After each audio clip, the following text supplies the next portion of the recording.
OPS और NPS pension पर घमासान। संसद में मोदी सरकार का बड़ा ऐलान।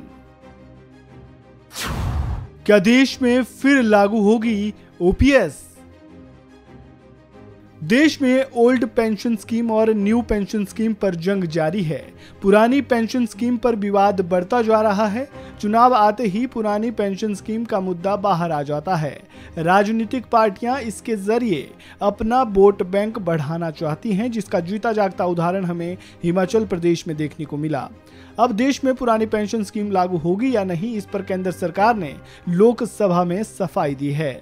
वित्त राज्य मंत्री भगवत कराड़ ने ओल्ड पेंशन स्कीम के बारे में संसद में जानकारी दी। ऐसे में ये सवाल आपके जहन में जरूर होगा कि क्या केंद्र सरकार अब दोबारा पुरानी पेंशन योजना शुरू करने जा रही है? इसका जवाब वित्त राज्य मंत्री ने दिया। केंद्र सरकार में वित्त राज्य मंत्री भगवत कराड़ ने कहा कि साल 2004 तक देश भर के सरकारी कर्मचारियों को पुरानी पेंशन योजना के तहत पेंशन देने का प्रावधान है। इसमें कर्मचारी के आखिरी वेतन का 50% हिस्सा रिटायरमेंट के बाद हर महीने कर्मचारी को मिलता है। वहीं साल 2004 में तत्कालीन केंद्र सरकार ने सरकारी कर्मचारियों के लिए नई पेंशन योजना यानी एनपीएस लागू कर दी थी। इस योजना के तहत कर्मचारियों को पेंशन उनके कंट्रीब्यूशन के आधार पर ही मिलेगा। वित्त राज्य मंत्री ने आगे कहा कि राजस्थान, छत्तीसगढ़ और झारखंड की सरकारों ने अपने कर्मचारियों के लिए पुरानी पेंशन योजना यानी ओपीएस को फिर से शुरू करने के अपने फैसले से केंद्र सरकार को और pension fund regulatory and development authority यानी पीएफआरडीए को भी लिखित रूप में बता दिया है। पीएफआरडीए को इन राज्य सरकारों ने चिट्ठी लिखकर कहा कि वह सभी एनपीएस सब्सक्राइबर्स के पैसों को वापस कर दें।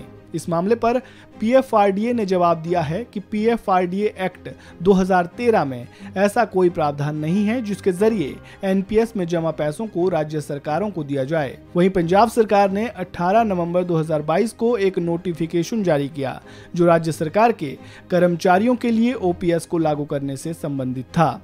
वर्तमान में इन्हें एनपीएस के तहत पेंशन के दायरे में रखा गया है। आपको बता दें कि पुरानी पेंशन स्कीम यानी ओपीएस के तहत 2004 से पहले सरकारी कर्मचारियों को रिटायरमेंट के बाद एक निश्चित पेंशन दी जाती थी। ये पेंशन कर्मचारी की आखिरी सैलरी का 50% हुआ करती थी।